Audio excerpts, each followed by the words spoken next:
Hey everyone, Mitch coming in for the Commander's Core Studio. Welcome to the show. So on today's episode, I've got an exciting one for you because these OP Omega level commanders all have one thing in common. What exactly is that? Well, let's find out after I remind you that there's a handy dandy card list link in the description below for any of the cards on this episode. Now let's jump into them. Heliod of the Radiant Dawn is such a solid commander, such an overpowered commander. Okay, well, not this side, but here you go. 4 mana in white, enters the battlefield, return target enchantment, that card that isn't a god from your grave to your hand. Okay, that's nice, but you know what really matters is, hey, paying 4 mana in total, or 3 if you pay 2 life, transform Heliod of the Radiant Dawn, activate only sorcery speed. So essentially, when you do that, you unlock OP. I memean, Heliod the Warped Eclipse is absolutely warped. A 4/6 Phyrexian god. You may cast spells as though they had flash, so Vidalcan Orrery. Oh, and by the way, spells you cast cost 1 less cast for each card your opponents have drawn this turn. This is an insane effect. Card cost reduction is absurd in flash speed cards for all of them too. It's a crazy good commander that is absolutely busted and broken. I mean, a simple windfall says, all my, cards cost 21 less to cast. Sorcery for 3 mana in blue. Each player discards their hand, then draws cards. Either the greatest number of cards player discards this way. Okay, that's assuming, I guess, everyone's got 7, or someone's got 7, but still. Let's assume that, all right? Your cards cost now 21 less to cast because your opponents each drew 7. That's 3 opponents. That's 21 cards. All of a sudden, any other card you play is like, oh yeah, reduced by, 21. Okay, so if you cast something like Prosperity, okay, each player draws X cards. Let's say you cast that there. Okay, even not putting any more mana into it except for just a single blue mana. Well, all of a sudden, you're just like, yeah, everyone draw 21 cards. That is, an extra 63 cards now that everyone's drawn, essentially? Oh, on top of the 21, you're at 84 for casting 2 spells for a total of literally 3 mana. Again, windfall, assuming that opponent drew a card to start the turn, which they would. That'd be 2 mana. This is a single blue. 84 cards drawn, meaning that all of a sudden you have 84 cost reduction to your spells. And this is just a really low base scenario that you can do. Of course, there's Tutor's Curses, crazy things that you can do as well. Or you just have Psychosis Crawler in play and put your opponents out of their misery. A star for 5 mana. Power toughs equal the number of cards in hand. Or you draw a card, each opponent loses 1 life. Yeah, it's something you can, again, just flash in out of nowhere because your commander allows you to have a Vidalcan Orrery, basically, on the field at all times with a massive cost reducer. 2 absolutely broken things. Yeah, definitely an OP commander. It is so push. Check it out, pick it up, build around it. Rowan, Scion of War, is also an expert commander at reducing your costs super quickly. A 4/2 Human Wizard with Menace for 3 mana in Rakdos. Tap spells you cast this turn that are black and are red. Cost X less to cast for X the amount of life you lost this turn. Activate only a sorcery. A commander that can win literally as soon as turn 3 very easily if you are set up properly. Something like, Blood Celebrant is insane. A 1/1 cleric for a single black mana. Pay a black mana, pay 1 life, add 1 mana of any color to your mana pool. Basically, you can just go, okay, I pay 1 mana, I pay back mana, I pay a life. Cool, I add a black. I put it back into that. I do it again and again and again and again and again. Basically, losing as much life as I want. Life loss equals cost reduction in this case. Of course, you can utilize cards like Traitorous Greed, a sorcerer for 4 mana in red. Gain control target creature until end of turn. Untap that creature, gains haste till end of turn, add 2 mana of any one color. Again, you may not think you've got a lot of untap effects because those are typically in Azorius colors, but yeah, threatened effects are untap effects, and you can untap your own commander while getting free mana off this, basically. Actually gaining mana, because if your commander taps, again, you say, like, you lose 30 life. Let's say you lose 30 life.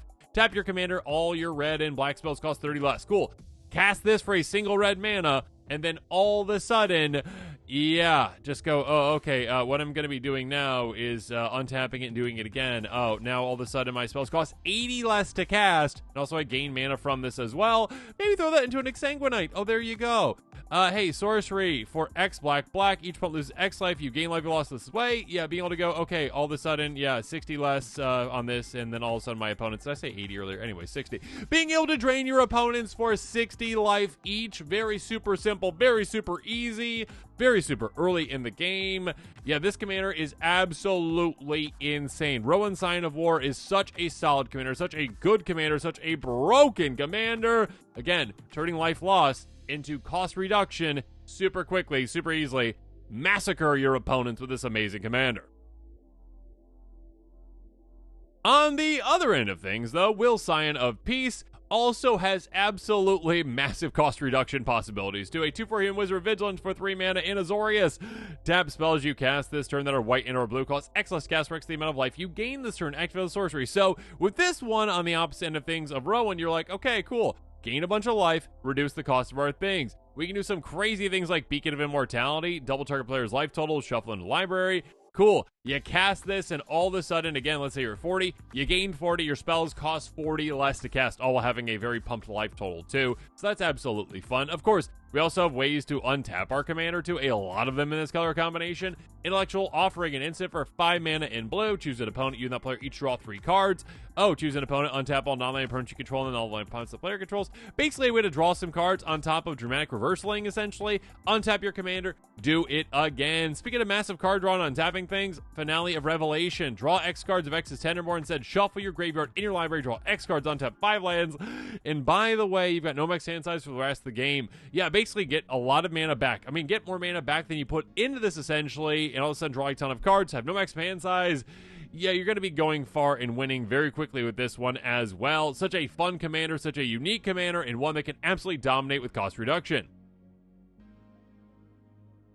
Vadric, Astral Archmage, is one of those commanders that literally, if it had less text on it, it would be more popular and it would be seen as more OP. It is super OP, but it is hidden behind a lot of text. A 1/2 Human Wizard for 3 mana isn't. If it's neither day nor night, it becomes day as Vadric enters the battlefield. Literally, that line of text, essentially, if that was taken out, this would be seen as better. Players just like read that and they're like, I don't want to play a day or night deck. Ignore that. And the last line, let's go to that one real quick, okay? Whenever day becomes night or night becomes day, put a counter on Vadric. Okay, again, players are like, well, I don't really want to focus on like having to go back and forth between night and day. You don't. You don't at all. Hey, by the way, in-source spells cost X less cast for X Vadric's power. If it just had that on this card, it would be seen as more overpowered because players would be not paying attention to things that don't matter.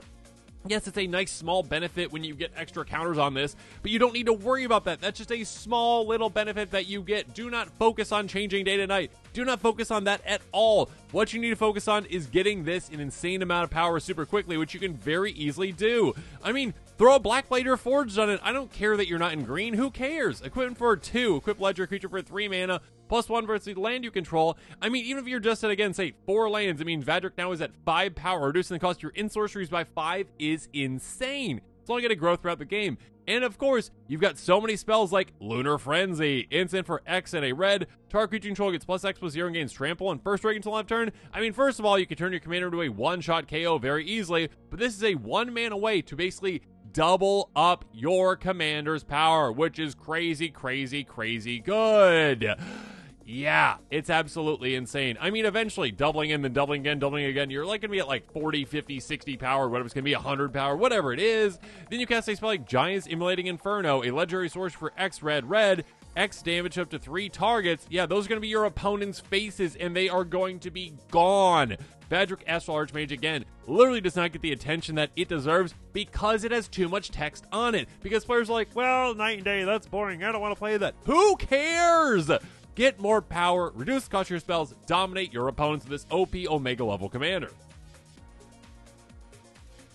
Let's start a riot with Rakdos, Lord of Riots. My gosh, a crazy good commander. A 6/6 demon for 4 mana in Rakdos. Flample, of course. You can't cast a spell until the opponent lost life this turn. Oh, you got plenty of ways to do that. Creature spells you cast cost 1 to cast for each 1 life your opponent's lost this turn. That's crazy good. Literally a commander that says, hey, if we punish our opponents, we get more benefits. Our cost reduction comes at their pain, basically. Even just utilizing a card like Cryptolith Fragment is super good.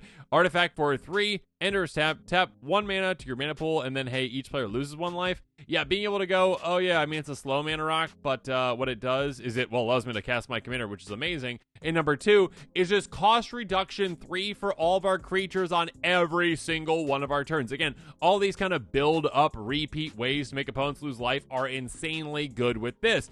Or we can just kind of hypercharge that with a card like Torgar, Famine Incarnate. Of course, a little bit of, cost reduction would be nice to play this for just 2 mana. You can. Or if you've got other creatures in play, you can sacrifice them to play this for just 2 mana. Hey, by the way, when this 7/6 Avatar enters the battlefield, up to 1 target player's life total becomes half their life total to start down.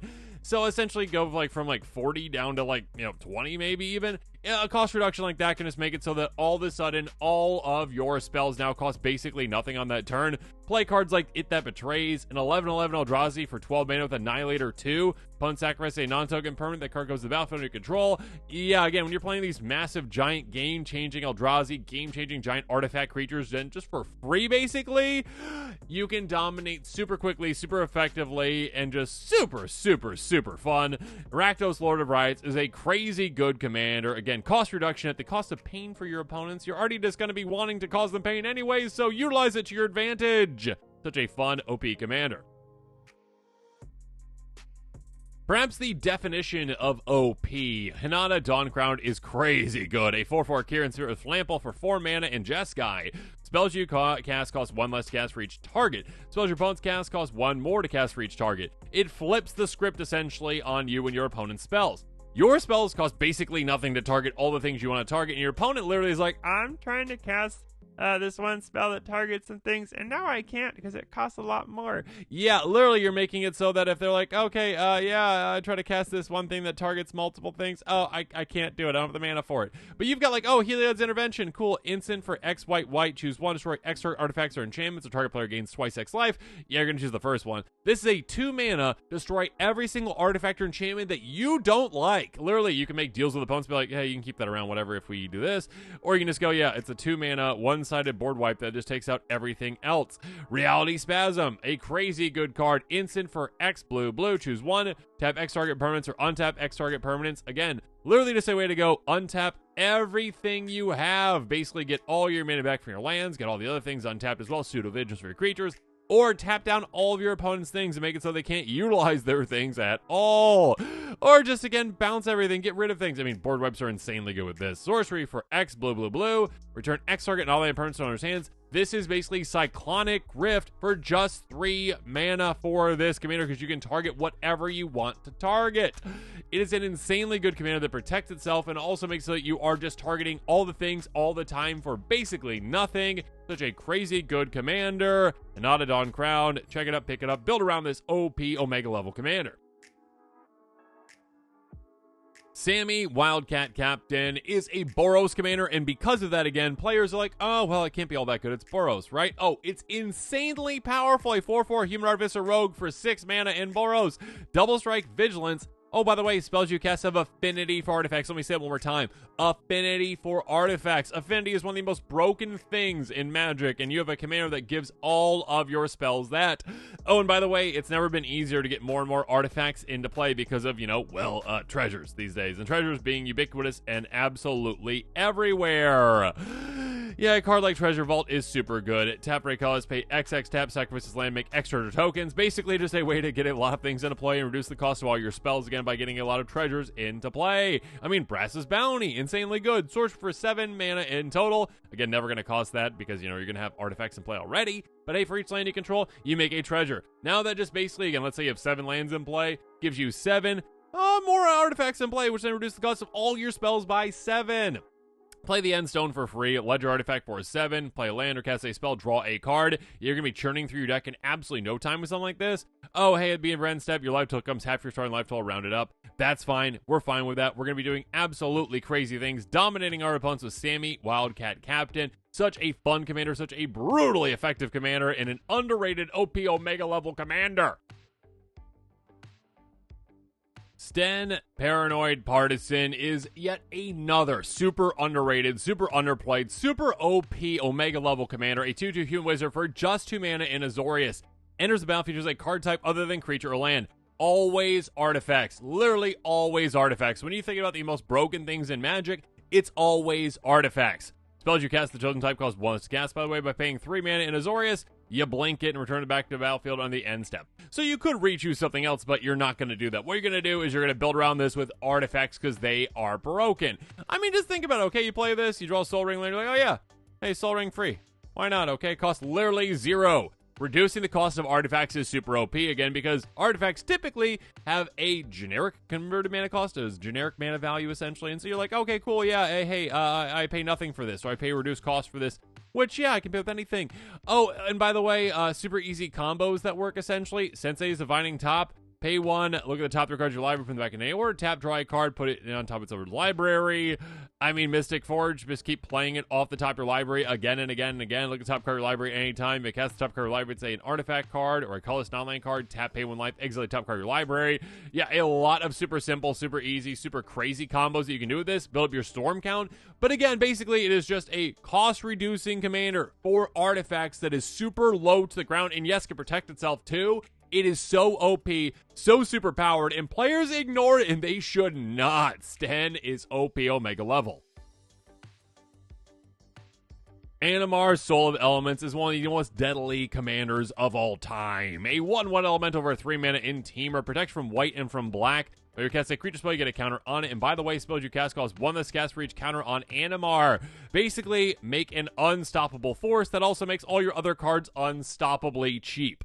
Protection from white and from black also helps protect from a lot of the most effective and most used removal spells in the game as well.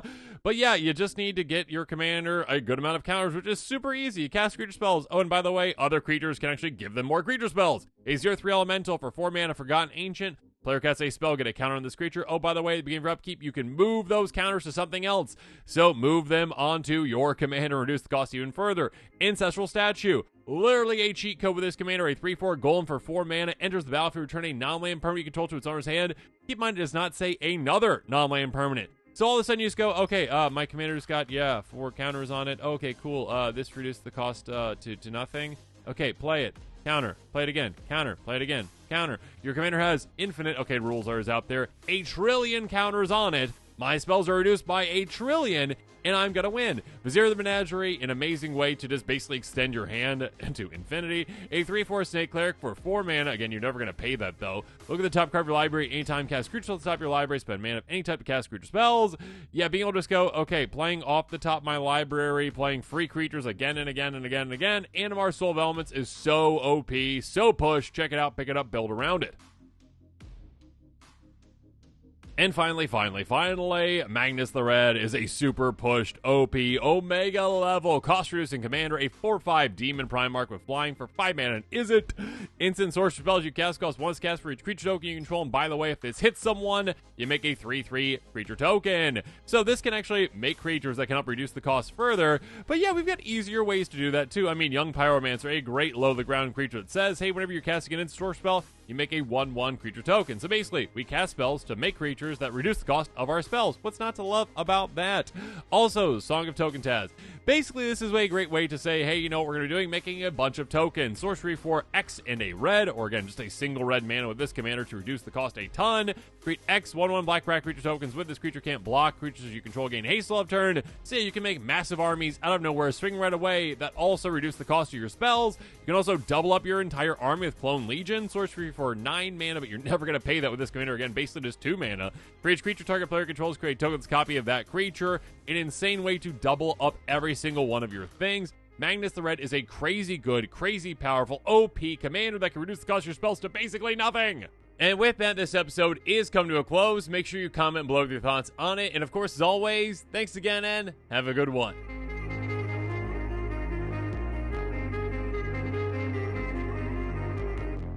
This show and episodes like this one are possible thanks to viewers like you. If you're looking for an easy way to help support this show, make sure that you like, share, and subscribe. Also, hit that bell notification icon so you don't miss any new episodes. You can also go check out our playmats and other merchandise at thecommandersquarters.com. Another easy way to support this show is with our TCG Player affiliate links. So whether you're buying a deck or individual cards, you can use this general link right here or one in the description. And the final way that you can support this show is by supporting us directly by becoming a patron. There are many benefits to being a patron, and I truly couldn't do this without all of their support.